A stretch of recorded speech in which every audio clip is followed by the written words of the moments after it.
back to Boulder. No, man, that always sucked in. And I always wanted to talk about that, but when I wrote the book, I forgot all about that and how I really wanted it to work. I thought I was going to be Johnny White Man and fucking walk on campus, and they were going to love me, and I was going to get straight B's and shit. And my grades weren't bad. I could lie to you and tell you that, my grades weren't fucking bad at all. I studied, I did my homework, I did everything I could, but if I could do it all over again, that's what I would go for this time, the right way. You know what I'm saying? I don't think I want to be a frat guy. Like, I was too old to go into a frat. Fuck that shit. I don't want to hang out with 20 stinky guys and drink beer out of a bong and shit like that. I didn't want to do that. But just, the CUOP program that I was in offered you, it was for retards. Guys, the CUOP minority program I was in, it was for retards. And part of the only thing I had, I was a little ashamed of it because I knew what it was. It was I was a statistic. That's all I was. I was a statistic. And at that time, CU Boulder had a lot of problems recruiting players of minorities because that's what else they were talking about, this documentary that was interesting. When I got to Boulder, I think the second year I got to Boulder, at 90, 25 football players had been arrested, and they didn't know what to do. They were black. They were African-American, so the cops didn't know how to handle them. One of the guys they showed in the documentary was J.J. Flanagan. I told my wife that guy saved my life. And J.J. Flanagan told the story on there that it was Halloween, and a bunch of white kids attacked him, like they were yelling at him and shit. This guy's scoring touchdowns every week, and the fucking Boulder, the kids were still yelling at him and calling him fucking the N-word and shit. Then the cops came, and they broke it up, and he was about to go home, and one of the girls that was with him called him the fucking N-word, and he held off and smacked her in the fucking face. Dog, there was a lot of problems in Boulder at that time. He smacked her in the face, they arrested him, but they threw it out of court.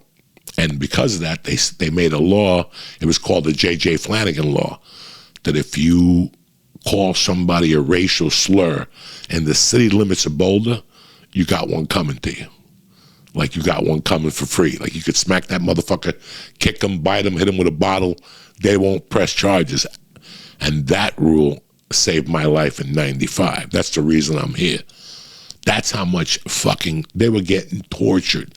There was a couple guys that were real thugs. They were fucking, like there was a bookie in Boulder that had a diner, and he was sending these black kids to beat up fucking white kids at college campuses. That was not good. But these kids were fucking good kids. I knew half of them. They were just 20-year-old fucking guerrilla football players. That's it. They were the biggest motherfuckers in the world. Before I left Boulder in 95, like, I was tight with Chad Brown, the linebacker. And I would go over there and buy weed from him once a week, and he would tell me, you got to stay outside because the snake is loose. He had these fucking snakes in his house.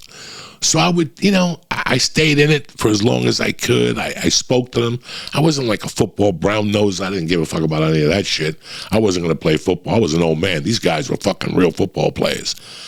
It was just, it kept my spirit up, So all those guys were getting fucking arrested, and I was there for all that shit.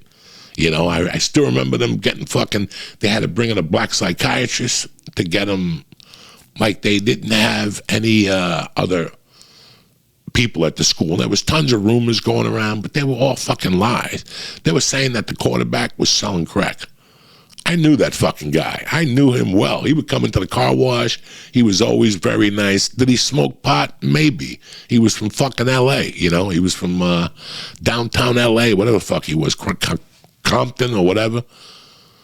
But, man, if you got a chance to go to college, if you're a young fucking kid, you know what? I don't give a fuck if you got to take loans. Take us, you got to investigate and see what the fuck they're giving out. I had a guy that was my fucking roommate that's what he did for a living. He got you Pell Grants and fucking scholarships and guys, it's just a matter of looking into it and attacking it. It's a lot of letter writing. It's a lot of sending shit. The process has probably changed today. But guys, I was getting a lot of scholarship money. I don't even know how much, But I know for there was a small window for like 6 months. I was getting a check every week.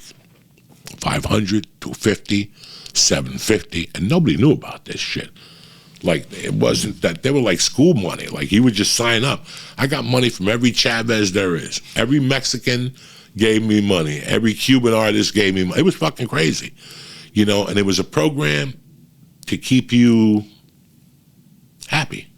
But that you maintained, you needed a 2.0 grade average. That's a D. Yeah. That's a D. You got 2 to 3 hours of tutoring per class, per week. So they did everything they could to, you know, push you up the ladder, which, if you're a fucking immigrant, that's the last thing you want. You know, there's some people that like that shit, that like to just fucking get a D and move on. It wasn't for me. That was not, I looked at that D and I'm like, that seems okay, but I'm not going to go to school to get a fucking D. I'm going to go to school to at least get something out of this fucking shit. But those are the things that kind of made me ashamed of the program, was the D, the tutoring. There was like 8 other things that they basically held your hands throughout the whole thing. Was it cool? It was cool, but you know what, man? People go to school and they work hard and they study, and now you come in and all you need is a D to get another scholarship for the next semester. It just didn't cut right with me.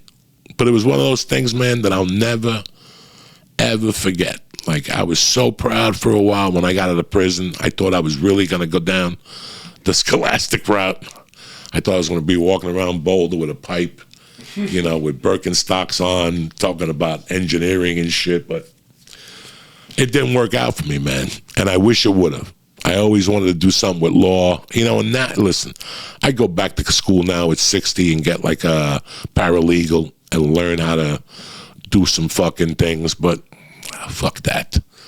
Too much fucking bullshit, dude. Don't worry about it. That's what I did for 20 years. Oh, paralegal?